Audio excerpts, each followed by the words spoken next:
The two-party system in the United States has been around for over 150 years. But here's something surprising: nearly 62% of Americans now believe both parties are failing. That's not a fringe opinion, it's mainstream. And it's not just about who's in power, it's about the system itself breaking down. Here's another fact that might shock you: 41% of voters now identify as independents. That's more than either major party. People are tired of the same old political dance between Democrats and Republicans. They're looking for something new. In this video, we'll explore how the two-party system is losing its grip. We'll look at why voters are walking away, how small movements are chipping at its foundations, and how big money keeps the whole system rigged. By the end, we'll ask the big question: what comes after the collapse? Stay tuned, you might just see a future where politics looks very different. Chapter 1: The Silent Revolt: How Voters Are Breaking Free. Voters are quietly stepping away from the two-party system. In fact, recent surveys show that 41% of Americans now identify as independents rather than aligning with either major party. That's nearly half the population. This shift signals something significant: people are rejecting the idea that you must fit into one of two boxes. What's driving this change? It's not just frustration, it's exhaustion. Many voters feel neither party truly represents their views. A recent Gallup poll found that 62% of Americans believe both parties do a poor job of governing. That's a staggering figure that highlights a widespread desire for something better. We can also look at the rise of third-party candidates, even though they face nearly impossible odds under the current system.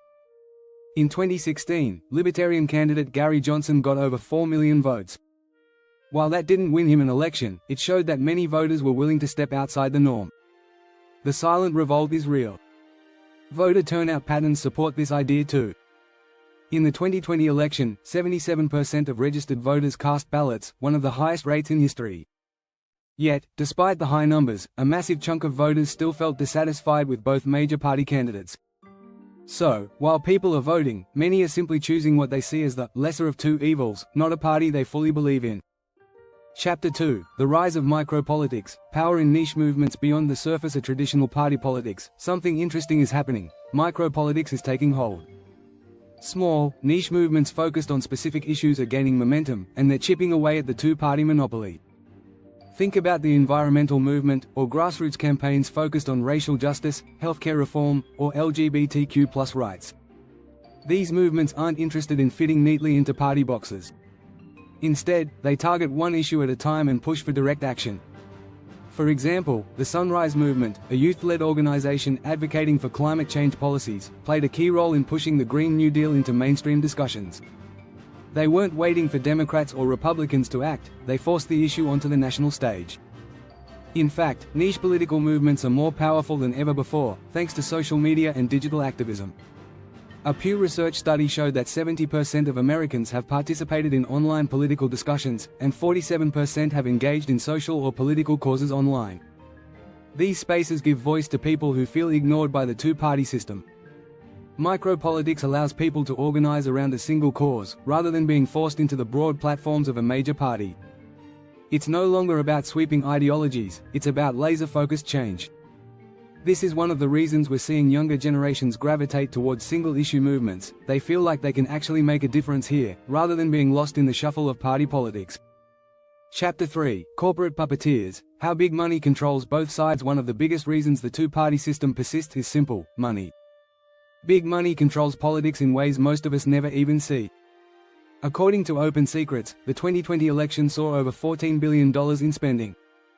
To put that in perspective, that's more than double the amount spent in 2016. The majority of this money came from wealthy donors and corporations, and it went to both parties. Corporations aren't loyal to one side, they hedge their bets. They fund both Republicans and Democrats, ensuring that no matter who wins, their interests are protected. A startling statistic from the Center for Responsive Politics reveals that in the 2020 election, 37% of donations to Democratic campaigns came from corporate PACs, while Republicans saw 48%. Big business plays both sides, and that's no accident. This creates a serious problem: both parties are beholden to the same interests. When corporations are pulling the strings, it's hard to imagine how the two-party system could ever prioritize the average voter. This isn't just theory, it's been documented in numerous studies. In Dark Money, by Jane Mayer, she explains how corporate influence has quietly reshaped American politics over decades, creating a system that works for the wealthy while sidelining everyday people. The Citizens United Supreme Court decision in 2010 further amplified corporate control by allowing unlimited spending in elections. Since then, we've seen an explosion in super PACs, which can raise and spend unlimited sums on behalf of candidates. This has led to a political environment where, as Mayer writes, money equals speech, and corporations speak the loudest. This overwhelming flow of money is why we rarely see significant change from either party. They may offer different rhetoric, but at the end of the day, both are answering to the same donors. Until we address this, the two-party system will continue to be propped up by the very forces that benefit from it the most. Chapter 4: The Media's Game, How News Networks Fuel the Divide. One of the biggest factors keeping the two-party system alive is the media. News networks, particularly the major ones, thrive on the constant battle between Democrats and Republicans. It's not just about reporting anymore, it's about creating drama. According to a report by the Schornstein Center at Harvard, 80% of media coverage of the 2016 election was negative, focusing on scandal rather than policy. And that kind of reporting keeps people hooked. The major networks love this two-sided conflict because it's easy to package.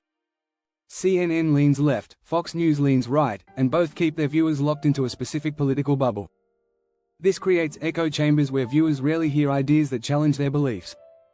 A study by Pew Research Center found that 93% of Fox News viewers and 87% of MSNBC viewers stay within their respective political sides, consuming news that reinforces their opinions.